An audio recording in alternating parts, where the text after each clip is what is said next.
Unemployed and Afraid acknowledges the traditional owners of the land we have recorded this episode on and of the land where you, the listener, are tuning in from. We would like to pay our respects to elders past, present, and extend our respect to any First Nations, Aboriginal, and Torres Strait Islander people joining us today, acknowledging that this always was and always will be Aboriginal land. Welcome to Unemployed and Afraid, a podcast that explores the messy middle of being out on your own and starting over with the people who've done it. I'm your host, Kim Curtin. Thank you for being here. Let's get into today's story of starting over. Welcome back to another episode of Unemployed and Afraid, where we get to explore together the stories of starting over and the stories of people leaning into the things that light them up and bring them energy. And energy is a funny word for me to have used this week because I myself am a little low on energy. I create this podcast every week, finding our wonderful guests and doing the editing, the social, the PR, all of the aspects. There's no producer just yet helping me along with these things. And this week in particular was tough on the energy front. You may be in a similar position, maybe creating your side dreams and your passions alongside a full-time career, balancing the two to find that financial stability alongside the creative freedom to create and try new things can be a real balancing act and a real challenge. And sometimes that can feel really emotionally and energetically challenging. And yeah, that was certainly the case for me this week.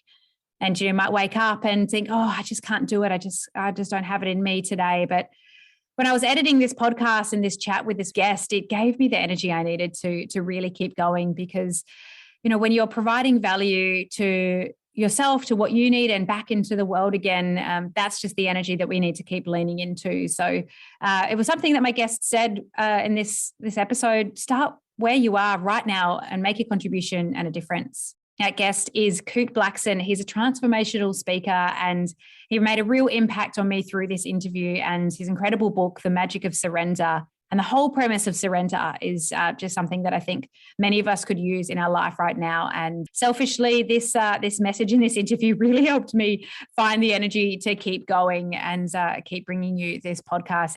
If you're loving it and it's bringing you value, I'd love to hear from you. Your reviews on Apple Podcasts and or Spotify mean the world, and your messages through DM, email, however you'd like to reach out, just incredible and really do keep me going and bringing this to you. And I'm inviting the universe for a little extra support moving forward. Let's see what we can create together. Hey, maybe a partner that can come on board and let us take this podcast to a whole new level. But for right now, it's my guest who's going to take us to a whole new level. His name is Kute Blackson. He's a transformational teacher, and I know you're going to absolutely love this chat. Enjoy. My goodness. Well, I am very excited for this chat today because I am spending time with transformational teacher Kute Blackson. Kute is the author of best-selling book, You Are the One, and is widely considered the next generation leader in the field of personal development. He's been featured on Larry King Now. Yes, Larry King, Fox and Friends, Dr. Drew, and Inc. magazine calls him the mindfulness guru billionaires go to for advice. He has been inspiring audiences all over the world for 20 years, speaking in front of 3,000 people at the age of 8. Yes, 8. I was pretty sure I was arguing with my parents over vegetables when I was 8. And he continues to support organizations and humans to achieve extraordinary performance. His mission is simple: to awaken and inspire people across the planet to access inner freedom, live authentically, and fulfill their true life's purpose. His new book is out in early May, The Magic of Surrender. And just by the title, you know there's going to be some seriously epic learnings for those of us ready to go on a journey of starting over. I am so excited to chat with you, Kute. Welcome to Unemployed and Afraid. Thanks for having me. It is my pleasure. We are across the globe today. I am in the very bottom of Australia in Tasmania, and I believe are you in California? I'm in Los Angeles, Hollywood. Yes. And how is it there today? It's good. I haven't left my apartment, so I've been indoors all day. So life is good. Well, I'm so pleased to have you. Now, Kute, I'm doing things a little differently here with you today. Oh. Normally, I have a list of specialized questions prepared for an interview. Okay. And I don't always use them, but I have them so that I feel somewhat safe and professional for an interview. It's important. But while researching you and your work, your incredible work, and I thought a lot about the premise of your book, the concept of surrender. And I did realize that perhaps I use this planning method as a bit of a form of control, perhaps a comfort blanket, if you will. So, inspired by you today, I am surrendering to our conversation, and I'm just going to throw myself into the deep end with you and have a wonderful chat. And see where it goes. And see where it goes. So, Kute, let's do this together. I'm surrendering to our chat. Who were you before you were the transformational teacher I have the pleasure of meeting today? Who was I? I was a very empathetic kid, to be honest. Growing up, like I was born in Ghana, West Africa. Father's from Ghana, mother's Japanese, grew up in London. And so for me, I was always a very empathetic human being. And as a child, I felt people suffering very deeply. And I would feel people and I'd feel people's pain. I didn't really understand what I was feeling. And there was a part of me that, as a young man, a young boy, always wanted to alleviate people's suffering in some way. And I didn't know what that would look like, but I just felt everyone. And I was also a very curious kid. I grew up around a lot of folks. I didn't come from much wealth, so I grew up around a lot of folks that didn't have very much, and yet seemed to be very fulfilled and happy. And I also got a scholarship to a school where it was a very prestigious school, where a lot of these kids, their dad was the president of a country and prime minister, and CEO of a corporation, and they had every reason to be happy and fulfilled, and yet seemed to be miserable. And so from a young age, I really started to question life. Like, what's the purpose of life, and why are we born? And is life just to wake up, go to work, make money, go on vacation, buy a house, buy a car, and then die? Like, surely there has to be more. And so I began questioning, and that led me, I think I have to say in terms of how it led me, but one of my first memories too that impacted me in terms of who I was, who I am. I grew up in a very mystical environment, in a certain sense. Mystical from a standpoint of, some people will say it was very different, very unusual. Honestly, for me, it seemed normal. I didn't know anything else. But one of my first memories as a young boy was seeing a crippled woman crawling on the floor. She picks up the sand that this man walks on, wipes it on her face, and stands up. And so, miracle, week after week, I grew up seeing blind people see and deaf people hear, and people stand up out of wheelchairs. And the same man who said she picked up will look at a person in a wheelchair and say, "Hey, why are you in this wheelchair? Stand up." Put his hands on them, boom, they would stand up. And so, the type of stuff you wonder if it's real, but as a young kid, stuff like that really impacts you. And so I grew up seeing this daily and not thinking much of it. And I think one blessing was I really grew up feeling that there was a sense of anything was possible, a sense of no limitations in life. And so this man was my father. My father built 300 churches in Ghana, West Africa, very mystical, metaphysical, spiritual man. He had a huge church in London, about 5,000 people every Sunday. Again, a spiritual kind of teaching. And yeah, when I was age 8, I started speaking in my father's audiences. He threw me on stage. And when I was 14, I was ordained as a minister, pretty much given the mandate to take over my father's spiritual organization. And my heart sank because I just knew that wasn't my path.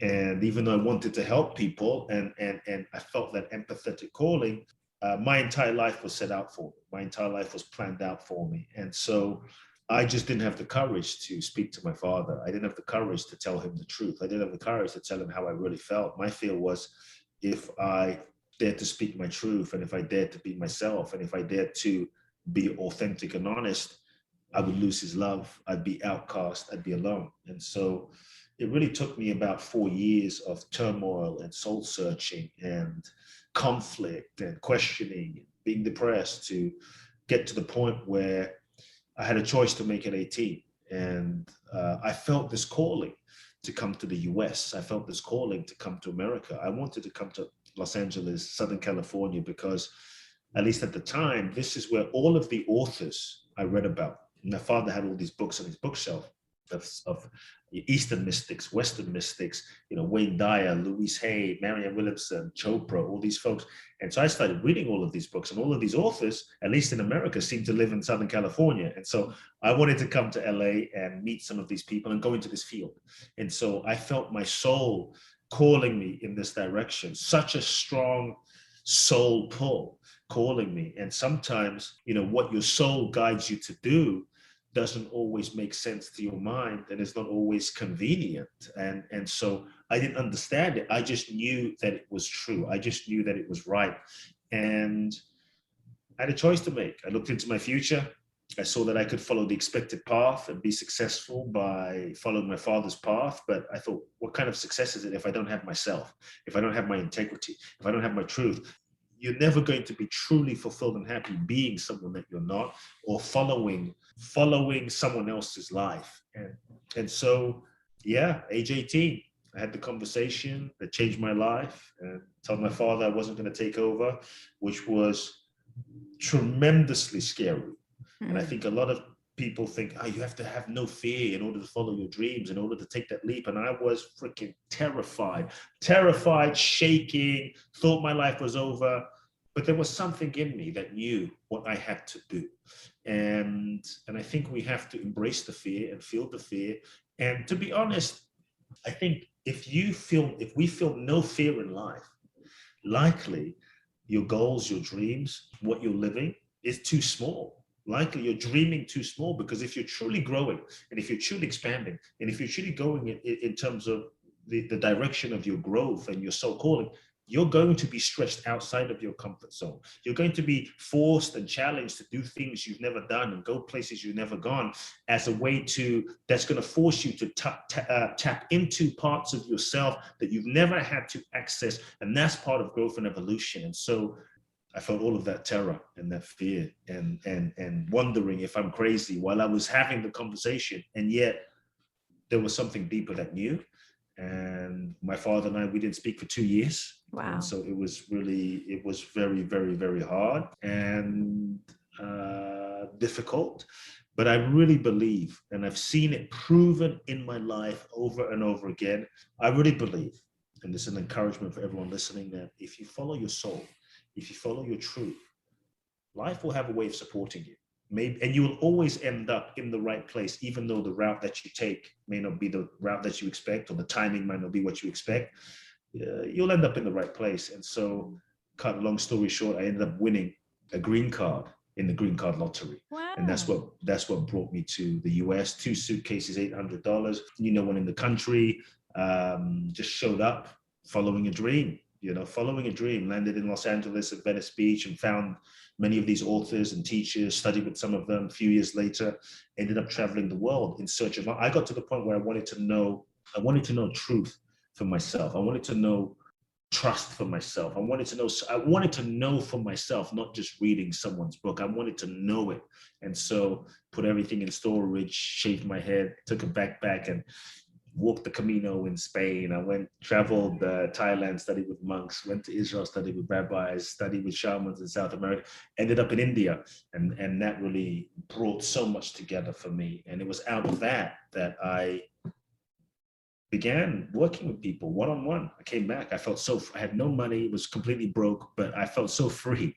And I wanted everyone to experience the kind of freedom I had, which wasn't based on anything other than I just felt in touch with something. And so I started working with people one-on-one, and that grew, and it just organically grew one-on-one. Next person came, another person came, and it just expanded in small groups, larger groups, and books and all of that good stuff. And so that gives you a bit of the journey before this moment. Wow, what an incredible journey. So many questions, so much I want to dig into here with you. It is incredibly inspiring. And what did it feel like for you as a highly empathic human? What did it feel like for you in those few weeks following that difficult conversation with your father? Incredibly scary. On one level, I knew that it was what I had to do. But on a human level, it was challenging. It was scary because I was following the conversation. I was thrown into the complete unknown, the complete abyss. I felt like I was dropped in a desert, and there was no roadmap for what I was navigating. How do you have a formula for this moment? I have no money, no college degree, no connections, don't come from a wealthy background, no job skills, and I'm going to go to the US. How am I even going to get to the US, right? And so I knew it was the right decision.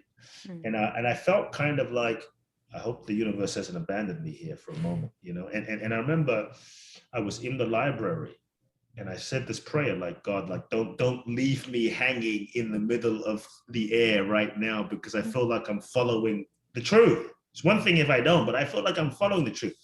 And that's when someone handed me a magazine called The Economist, and literally within an hour, and I felt chills, and I felt like there was something here. And so it was really scary, you know. And I think we have to be willing to acknowledge the fear, embrace the fear, breathe through the fear, love those parts of ourselves that are afraid, love ourselves through that moment, reassure ourselves through that moment, and move through.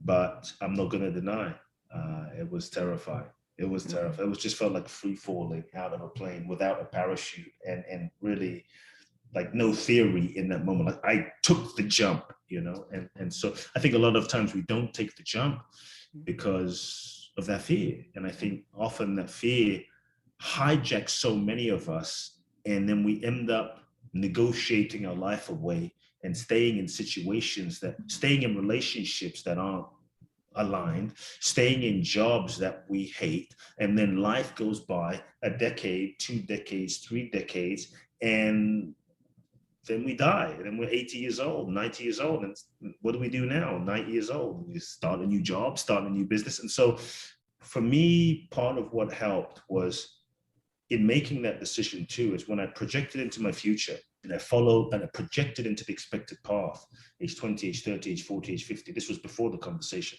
age 30, 20, 30, 40, 50, 60. I felt such pain because I felt like if I followed this path, it was like a soul suicide. And the pain, letting myself feel the pain of this self-betrayal, the pain of the self-compromise was so intense.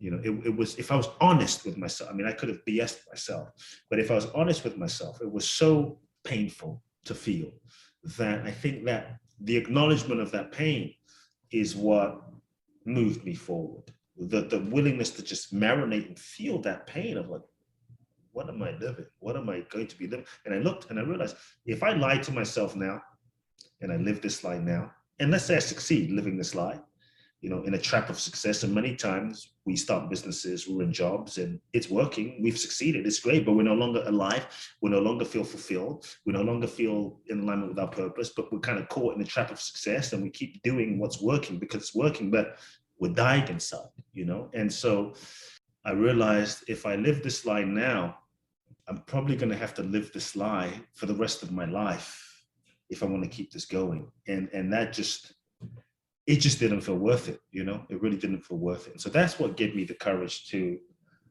make the decision. But I won't deny it was even after I had the conversation, it was terrifying. It sounds terrifying. But I think what you've tapped into there is perhaps what some of us feel, that there's something greater calling. But and I wonder if it's your naturally empathic nature, your being so in touch with yourself that really made that feeling of I'm on the wrong path really vibrant for you. I think many of us might have that sensation, but perhaps it gets pushed down with the distractions of life, you know, the distractions of things like fun, parties, holidays, commercialism. We often, you know, I think many times we feel that pain. And I think many of us, we feel that pain, but we're not in touch with that pain. We deny it. We suppress it. We sex it away, drink it away, social media away, eat it away, socialize it away, work it away, shop it away, travel it away, you know, whatever else it is away, numb it away just so that we don't have to feel that pain. But I like to say that pain is a blessing. Pain. So we need to shift our relationship to pain as something bad, and it's just feedback. Pain is usually giving us feedback, and the issue isn't the pain. The issue is more, what do we do with that pain, and how do we interpret that pain? And so rather than seeing it as bad that we need to get rid of, the pain is giving us feedback, showing us a part of us that needs attention. The pain is giving us feedback, showing us a part of us that maybe we're not listening to. The pain is giving us feedback, showing us a part of us that we're not acknowledging certain feelings, or we're betraying ourselves. And so if we're willing to acknowledge the pain as feedback, then we can use the pain to look deeper, use the pain to course correct, use the pain to maybe make different actions. And so I think one of the things that absolutely keeps us stuck in a rut as human beings is all of the ways we lie to ourselves. As human beings, we are constantly out of self-preservation, defense mechanisms. We lie to ourselves about who we are, what we feel, what we want, relationships, job. We lie to ourselves about so much in the mind. Our egos can rationalize why we feel what we feel and try to make it make sense and give us valid reasons for why we're doing what we're doing, even though it's not working. We can rationalize anything, and believe it. And it sounds really good in the moment, even though we know deep down it's not true. And so to me, if we really want to shift our lives, we have to be willing to acknowledge the truth. We have to be willing to acknowledge the lies that we're telling ourselves. To me, it's the truth that begins to set us free. But the truth can feel scary because we're afraid of the consequence of the truth. So I just tell people, this is what I had to do as a young boy.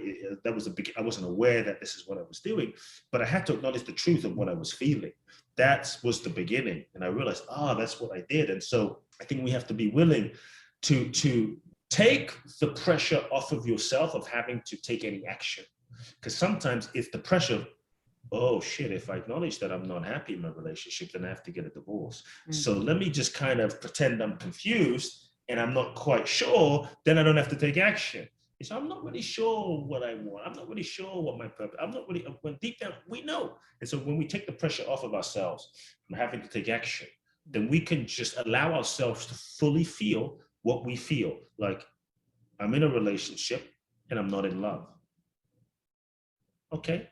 No judgment, no good or bad. Just feel that and see what happens. Take all the pressure off. I hate my job. I freaking hate my job. Okay, no judgment. Instead of saying, well, I'm grateful, it's COVID, I'm grateful to have a job, gratitude is key. We can do a spiritual bypass and bullshit ourselves about anything. But the truth is, I say, don't use gratitude as a spiritual bypass from acknowledging your truth. I hate my job. No judgment, nothing, just acknowledging and feel that. You don't have to leave your job, but just feel it and allow that process to keep working and see where that leads you. So the first question I'd ask people to sit with for themselves is, what lies am I telling myself? Just honestly, this is where it takes real honesty. What lies am I telling myself? You have to want the truth more than you want what you have. And you have to want the truth more than you want what you want, or more than you want what you think you want. So the question I often ask people when they come to me, my seminars and events, is, what do you want more than anything else? Because many times we say we want to be free, but freedom isn't free. It requires acknowledgement and letting go of certain things. But often we want to be free, but we want to hold on to that relationship. We want to be free, we want to hold on to that situation that's toxic and online because it's familiar. We want to be free, but we want to hold on to parts of ourselves, addictions, ways of being that we know not healthy anymore. Doesn't work that way. And so freedom requires that we give up something, that we let something go that's no longer a vibrational match, no longer supportive of us and our evolution. So what lies am I telling myself? Just be honest. Just stop there. Just simple, don't have to take action, and just get real. To me, that is like true sobriety. This is where I'm lying to myself.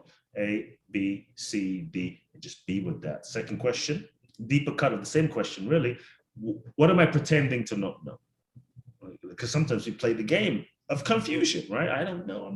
I don't know what my purpose is. I don't know what my purpose is in my job, what my next job should be, what my purpose is. Deep down, we have an idea.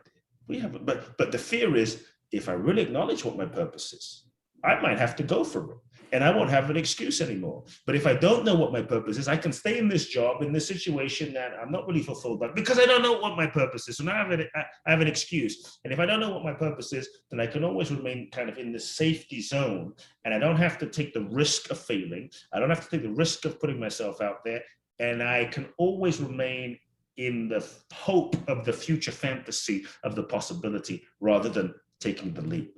And so I think there's a part of us that knows everything deep down. If we're really honest, we have an inkling. Maybe we don't know the details, but we have a sense. And so what am I pretending to not know? It takes the courage to just acknowledge that. But that's where freedom begins. And lastly, what are the lies I'm telling myself costing me? What is it costing me? And as I mentioned, feeling the pain and letting that pain, not wallowing in it, but letting that pain move you into some action, into a different step. How much do you think the message of freedom, or the feeling of seeking freedom and wanting freedom, is tied into it actually being around financial freedom and what that may offer? Sure. I mean, I think financial freedom is a beautiful thing, to be honest. I think financial freedom is financial freedom, but it doesn't necessarily mean freedom. Financial freedom, I think, depending on your intention in this lifetime, and depending on your priorities in this lifetime, and depending on how you want to play the game in the simulation called life in this lifetime, depending on those priorities, can be a necessary component. Because if you want to travel, it takes money. If you want to feed the orphans in Africa, it takes money. If you want to have some experiences and, take a year off or go to a tribe or buy this or do that, or it takes money. And so in this physical dimension, there is a level of currency that requires finances. It's just how it is. It's just part of the game of this dimension. Not good, not bad. Doesn't mean if you have more, you're worth more as a human being, or you're less worthy, or you're more spiritual, or you're less spiritual. It doesn't really mean anything other than it's just the currency of functioning in this domain. And so I don't think financial freedom is a necessity. If you want to be a monk and just sit in the Himalayas, then it's not necessary. If you just want to volunteer your time and do social work, for instance, and just be of service and a karma yogi, may not be that important. So it really depends on who you are, your priorities, your destiny, some of those goals and visions that you have. Now, I will say that real abundance is not necessarily about financial freedom, because there's many of my clients are billionaire guys, very successful entrepreneurs, hundreds of millions of dollars, billions of dollars. And I can tell you quite unequivocally that having money or financial freedom does not necessarily equal happiness, and having money and financial freedom doesn't necessarily equal freedom. You can have financial freedom and not be free within yourself. You can have financial freedom and not feel free, and so for me, abundance is not about how much money you have. It's about how you feel about yourself, and it's about how you feel about what you have. Because if you have all this money, but you live in scarcity, you live in poverty consciousness, if you're afraid of losing it and who's going to take it, then it has you. You're not free. That's not freedom. You're just living in a prison, and your relationship with it isn't, let's say, healthy or free. And so real freedom is not a function of what you have or what you don't have. Real freedom is in your relationship with whatever it is. And so actually, I wish that every human being has financial freedom on some level, if that's important to you, because then you can follow whatever soul calling you want. You can then affect change. You can follow and pursue whatever it is you want to pursue. But I will also say, don't wait. Because a lot of people wait, like, when I have financial freedom, then I'm going to, when I have financial freedom, then I'm going to do that thing, then I'm going to write that book, then I'm going to make a difference. I always tell people, don't wait till you have financial freedom. Start wherever you are with what you have right now to make a contribution and a difference. Because to me, money is energy. Money is energy, number one. Money is vibration. Money is a function of adding value. Money is a function of adding value. And so when you add value, and we add value by solving somebody's pain, problem, or challenge. Toilet is clogged, and it's a problem when your toilet's clogged and you can't flush. It turns into a problem. And so, it's a problem, right? And so money is the exchange of being able to solve that problem. I don't know how to solve that problem, but there's people that know how to unclog that thing, and money is just an exchange of solving that problem. And so I think if you're interested in financial freedom, really be clear on why. Because if you're interested in financial freedom, just that financial freedom, likely you might achieve it, and only to realize it doesn't bring you fulfillment or freedom. And then you end up more depressed, because now You chased what you thought was going to give you freedom, and you don't feel any more free. And you got to the mountaintop. Sometimes it's better to not achieve what you thought you wanted, because you can always have the hope. But when you actually achieve what you thought you wanted and you get it, and you're like, shit, I got it. It didn't bring me what I thought it was going to bring me. That could be even more depressing. And so there's a lot of people I know that achieve the financial freedom thinking that was going to get them that, but it doesn't. And so be clear on why you want to achieve the financial freedom and your intention behind it. And I would say focus on adding value. Focus on how can I add value. Like there's a lot of people in the spiritual community that like, I just want to make money. I'm going to do these visualizations to make money, but why? And I asked them, how are you actually adding value to anyone's life? Like truly, true value to someone's life. And so you look at Elon Musk, like him or hate him, he's adding value to people's lives. I'm going to be controversial. Jeff Bezos, Amazon. You don't have to like him. You could hate him, think he's the devil. But the bottom line is, Amazon Prime, boom, shows up the next day. When I need something and I need those herbs, shows up the next day. Amazing. There's a level of value that what let's say someone like him has created that does a value that it adds to my life, your life, our lives. And so I would just invite people to think, if you want to achieve financial freedom, don't focus on the financial freedom. Focus on how can I truly add value to people's lives by solving someone's pain, problem, or challenge, which requires that you take the focus just off of you and what can I get, an acquisitional mindset, and you focus on how can I be of service? How can my company, how can my job, how can my business be of service? And even like if someone's working a job and they're like, well, I want to get paid more. I love it because I want to get paid more. And they go to the boss, like, pay me more. It's like, well, are you bringing reciprocal value? Is the value that you're bringing the job worthy of that raise? Is the value that you're bringing that job worthy of that income? And so money is a function of adding value, focusing on adding value, focus on being of service, focus on truly serving by finding ways to structure your gifts and talents in a way that is understood, in a way that people get the value of what you're bringing, really get the value of what you're bringing. So money to me then will just be a byproduct. And if you're able to solve someone's pain, problem, or challenge, trust me, in a tangible way, financial freedom will definitely flow in your direction. You also touched on something around finding your purpose and listening to that thing that you know what it is. You do know if you can, and cut out a little bit of the noise to just be able to connect with that. I'm really interested in your thoughts on the effects of social media and how seeing the value that others are putting into the world so constantly and so in your face can get you further away from your own values and what it is that you could actually be putting into the world. Yeah, I think social media isn't necessarily good or bad. It just is like electricity.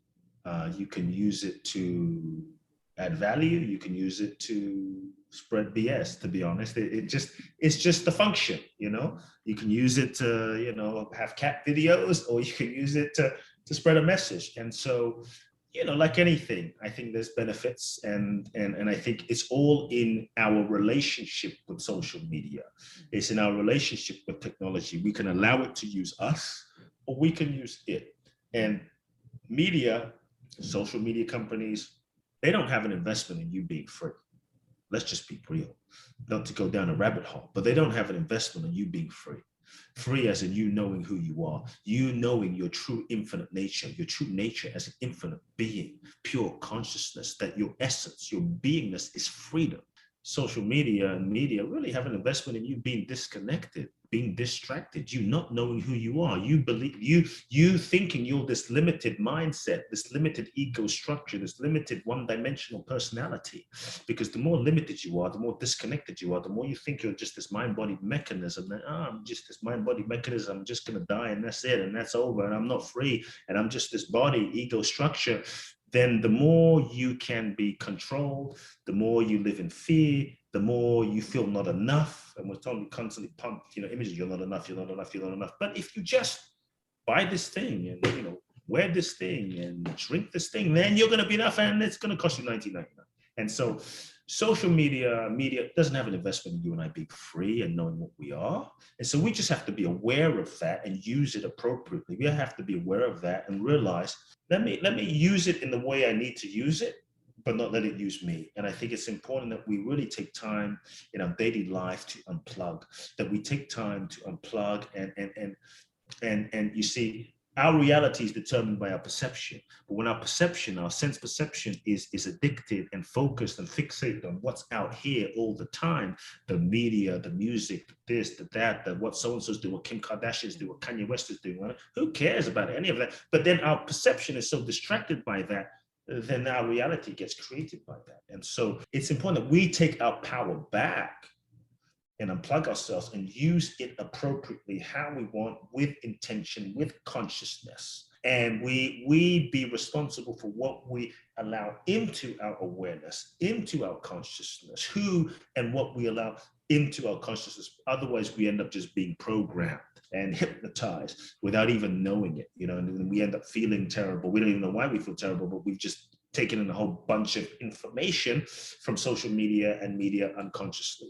In terms of purpose, because you mentioned purpose, and what I'll say is, I think when we look at social media, we have to be aware not to think, because you often see people living a certain life on social media that you think they're living the purpose, but sometimes you meet these people in person and they're freaking miserable. Like they look like they're living their best life, living their purpose, and the reality of what they're living is not necessarily what it looks like. So don't judge your life based on someone else's image on social media.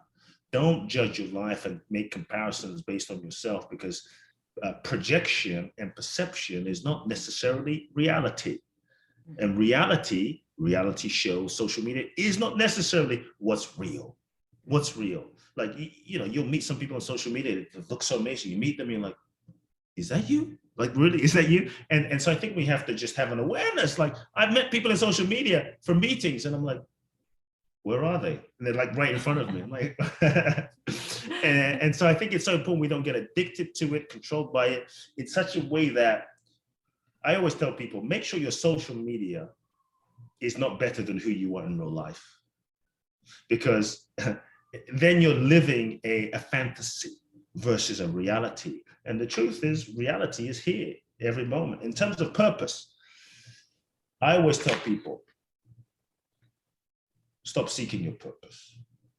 Stop trying to find your purpose. The more you seek your purpose, the further it takes you away.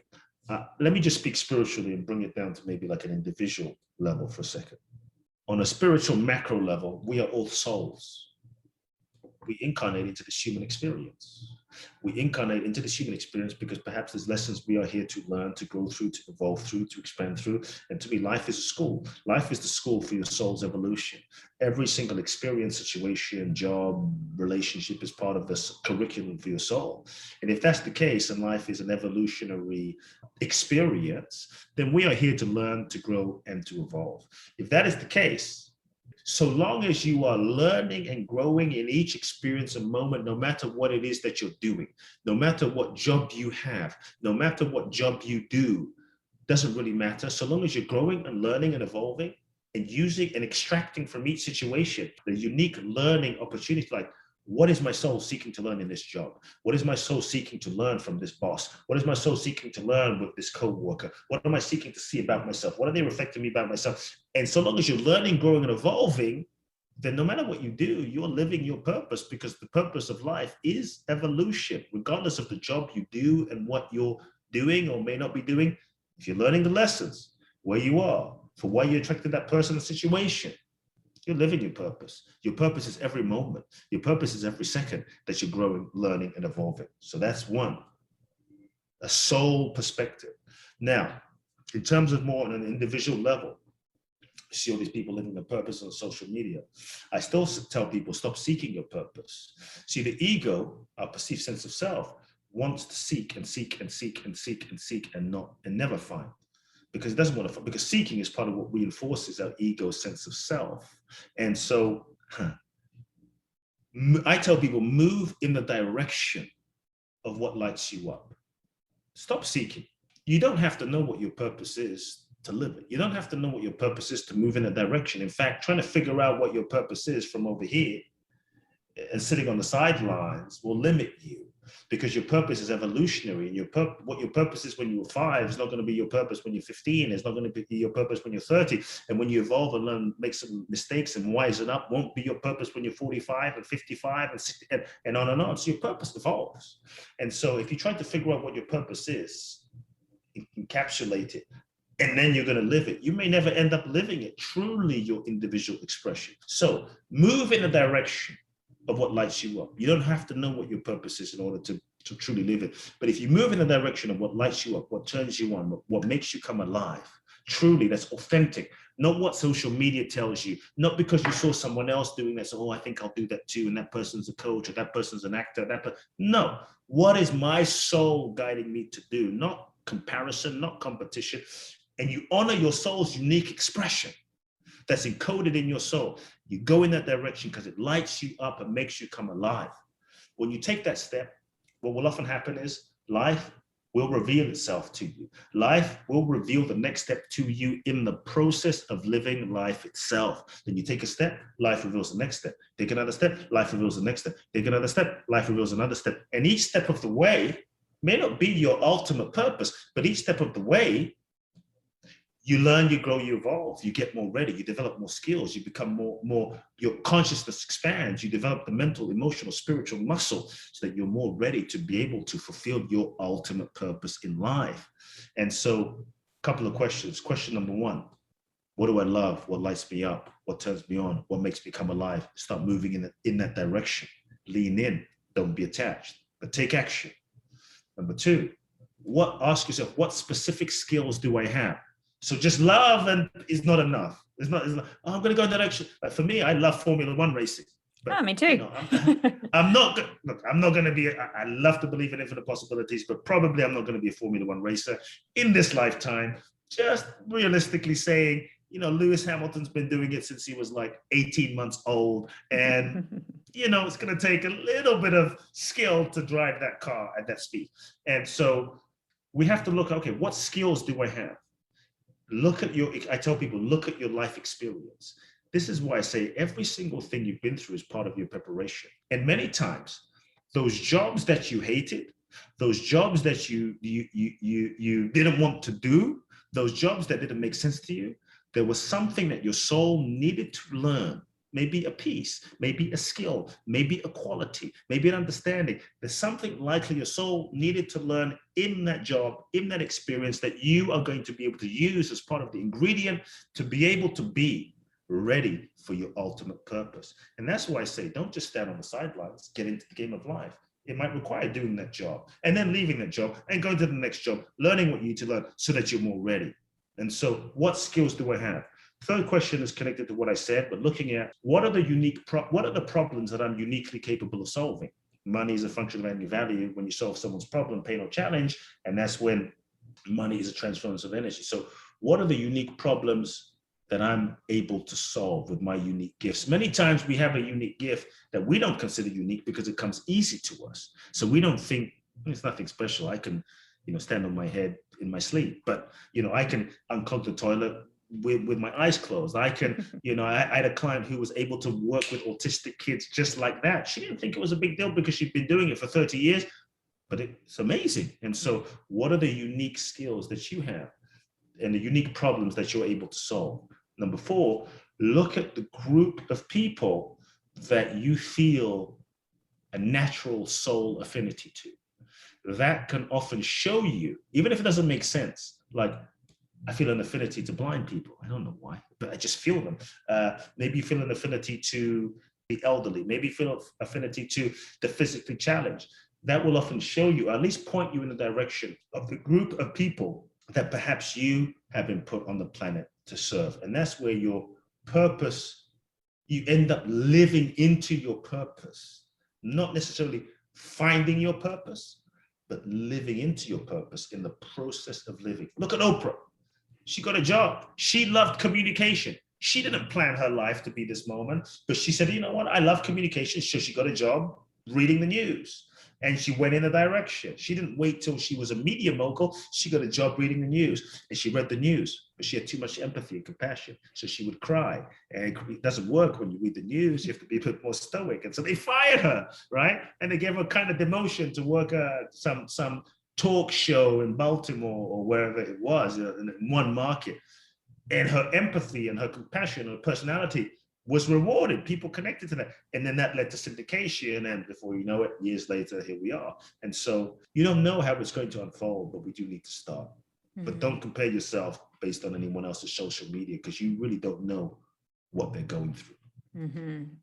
Wow, I think my head is about to snap off from nodding to everything that you just said. I think it's incredibly powerful. And I think it's a beautiful opportunity to talk about your brand new book, The Magic of Surrender, because that tonality is absolutely coming through in everything you just said, everything you just shared about not seeking the purpose, finding the purpose, but leaning into that thing that lights you up so that you can start that process. How that book, that premise, that promise of surrender bringing so much to you, how did that come into your universe? This was not the book I thought I was going to write.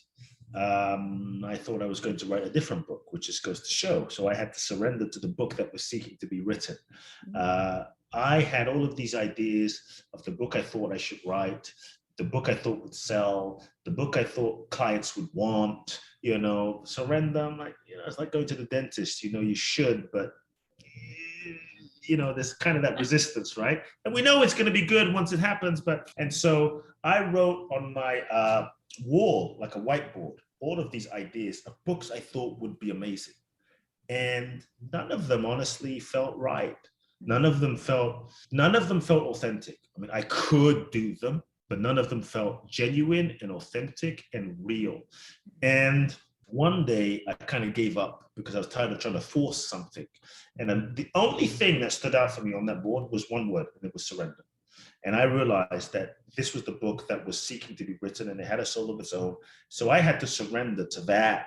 And that's when the magic happened, And so I would say that the process for the book began years before. The seeds of the book began years before, even when I didn't even know that this was happening. And, sometimes we think we know what's happening, but we don't. And if we did, we wouldn't have. And so sometimes it's better that on a need to know basis that we don't know. And so I went through this experience, which was very challenging at the time. When in 2016, my mother was diagnosed with stomach cancer. And so I was flying back and forth from Los Angeles to London every month to be with her for a week. And in the beginning stages, I was determined that I was going to heal my mother. I was going to turn her around and fix her and do alternative therapies. And after a couple of months, I realized that she probably wasn't going to make it. And so I had to begin my process of surrendering in that moment. And what started out as the worst year of my life turned out to be the best year of my life, because I got to sit with my mother and hold her hand in chemo and sit for 8 hours a day just talking to her and sip a cup of tea with her and walk in the park with her, stuff I hadn't done since I was like 8, 5. And I mean, I think the only regret I really had was like, wow, why did it take till she was dying until I really took the time, And I got to the point where I told my mother, like, it's strange. I really thank cancer. I really thank this experience, because it's just, we were already close, but it brought us to a whole nother level of closeness, And so 6 months into the process, the doctor said officially, nothing else we can do. So get your affairs in order. You're going to die. And I knew it was coming, but the reality of it is hard. It's really hard. And so I'll never forget the conversation in the car outside the hospital, where I looked my mother in the eyes. And I said, first question, I said to her, "Are you afraid?" And she looked me in the eyes and she said, "I'm not afraid. I know I'm not this body. This body is just a temporary vehicle for my soul. This body might die, but I'm going to be with you. And I know that what I am will not die." And she had such peace. And I mean, when I say peace, I mean, she had, like, I was shocked by the level of peace that my mother's Japanese, this little Japanese woman had. It's one thing to to think about it when everything is fine, but when you're faced with your own mortality. I mean, she just had such equanimity, like she just knew. And then I asked my mother, this is where I think the seed of the book was planted, and I didn't know. I asked my mother, what can I do for you in your final days? Travel, buy you stuff. Like, just, I wanted to be a good son. And she said to me, there's nothing you need to do. There's nothing I even want. All I want is what God wants for my life. And in that moment, I realized, damn, she's not attached to living. She's not attached to dying. She's truly surrendered, and she's in peace. And I realized that was the freedom that she, for this entire year, she never cried. She was very emotional, didn't cry, didn't get angry, didn't feel like a victim, didn't feel, she was in complete peace. From the moment of the diagnosis, total peace. And that's when I realized that this was the key. This was the secret to her freedom, and on some level, she had been demonstrating this surrender her entire life in ways I weren't, because she's my mom, I didn't even pay attention to, but I saw it in this moment. And so when the surrender concept of the book hit me, I reflected back to that moment, and I reflected on Jesus, Buddha, Gandhi, Mother Teresa, Bruce Lee, Muhammad Ali, Mandela, Martin Luther King, Elon Musk, Oprah. At some level, all of the great ones, they all had to surrender themselves to life. They all had to surrender themselves to a mission and a calling that was deeper than themselves. That to me, surrender is the most important thing that we can do, the most powerful thing that we can do. Surrender is the password to freedom. Surrender is the key to the next level. Surrender is the key to our greatness, And so I think in our culture, this is why I was really excited to write about surrender, because I think there's so many misconceptions on surrender. We have this idea like surrender means you're going to renounce everything, wear robes, and move to the Himalayas. Like, who the hell wants to do that? That doesn't sound very exciting. Surrender, no thanks, walk around with a baking bowl and robes. Like, hello. Surrender just means you sit there, you have no personality, and you're just passive.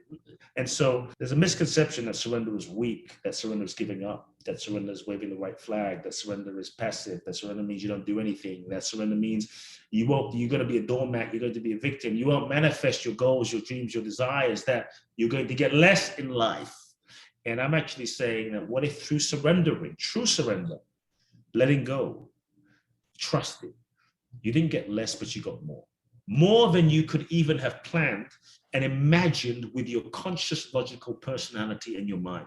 What if you got more joy, more than you could have planned? Maybe not what you expect, but beyond. And that's why the book is called Magic of Surrender.